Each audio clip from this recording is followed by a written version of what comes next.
Alhamdulillah. Ǹjẹ́ a rí nǹkan kan tí bóyá nígbà tẹ́ wà ní kékeré àbí kódà bóyá nígbà tẹ́ wà tẹ́ ń kẹ́kọ̀ọ́ lọ ní Mahadum Al-Arabi tó jẹ́ nǹkan tó pàtàkì sí yín pé kíní yìí tí mo sì rí yìí, ẹ̀kọ́ ẹ̀sìn yìí náà ni mo fẹ́ máa kọ́. That is nǹkan tó jẹ́ pé ẹ wò pé nǹkan kíní yẹn ni ó jẹ́ continue láti máa ṣe kíní yẹn pé kí má jẹ́ n fẹ́ kọ́ ẹ̀sìn yìí kalẹ̀. Ó pàtàkì sí mi pẹ̀lú àwọn nǹkan kan báyìí tí mo ti rí. Ǹjẹ́ rí nǹkan kan bẹ́ẹ̀? Mo rí. Ẹ jẹ́ kí n mú àpèjúwe kan wá. Nígbà tá a wà ní Saudi Arabia, ìyẹn ló kọ́kọ́ wá sí mi ní làákàyè ni o.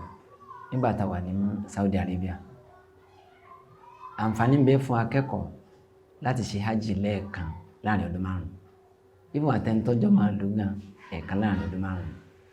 Ṣùgbọ́n wà tá a jẹ́ bí táwọ́ láti ilẹ̀ adúláwọ̀, àwọn máa ń wò pé ìfàní kíní yìí gbogbo ọmọ làásà dà láfìrí pé gbogbo àsìkò tá a bá lò ń bẹ àṣàṣe hajj. So ọdún tí wọ́n fẹ́ jáde, that was 1994.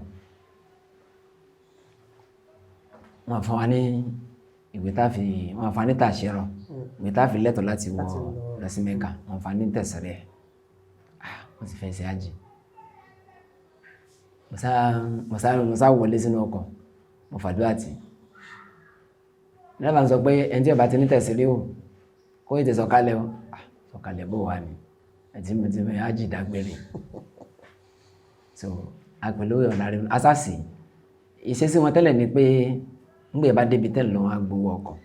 But ní bus stop ká tó sí pẹ̀lú driver yẹn ti gba owó ọkọ̀ lọ́wọ́ 50 riyal níjọ́ yẹn. Bá ṣe dé àbúyárò alì ibi táwọn yẹn ti máa ń ẹni tó bá fẹ́ ṣe hajj láti Madina bí tẹ́ ti máa ń gbé báwọn immigration láti yẹn ti dáa dúró nù. Wọ́n kà já ọgbà táà ní tẹ̀sírí o, wọ́n kà já wálẹ̀. Ìrònú pé á já mi lẹ̀ ó wá mú mi, kò jẹ́ rántí gbé ẹrù mi kúrò nínú mọ́tò. Kódà ó ti tó bí ìṣẹ́jú 5 kágbẹ́ mi yìí máa gbé ẹrù mi nínú mọ́tò. Ẹni tó wá jẹ́ bí ọ̀gá àwọn immigration yìí ó bá bá mi.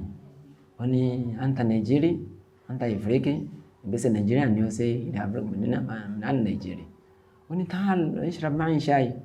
Ọ̀rọ̀ ṣáà yìí kí wàá mú tí ọ̀rọ̀ tí kíni.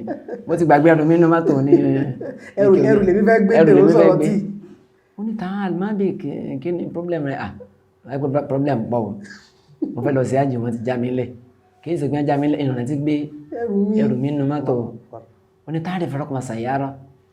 Ṣé mo mọ nọ́mbà ọkọ̀ raqma sayyara? Ọkọ̀ tí ń sọ pé nọ́mbà bíi 13 ni. Yìí ni wọ́n aṣọ ní mọ nọ́mbà o. Ọ̀dà máa lọ́nà tilka sayyara. Àmọ́ sáà jọ mi sóòtì ni. Wọ́n á describe báwọn ẹ̀mí à ń ṣe jókòó mẹ́. Wọ́n ní táìmì àti bá a ṣe wọ́n sáà ní kí n wọlé kí wọ́n á mú ti mẹ́. Sọ̀rọ̀ tí lélẹ́yìn. Ó ní ta'rif Ingliziyya. Mi tí mo lọ gan-an. ta'rif Ingliziyya.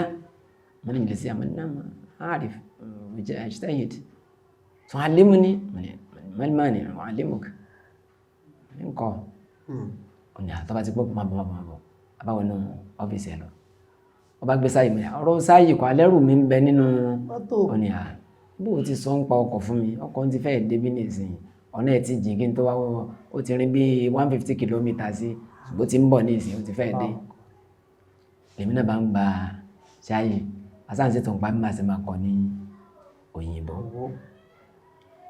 káfọ̀ lọ́kọ̀ bá dé nítòótọ́.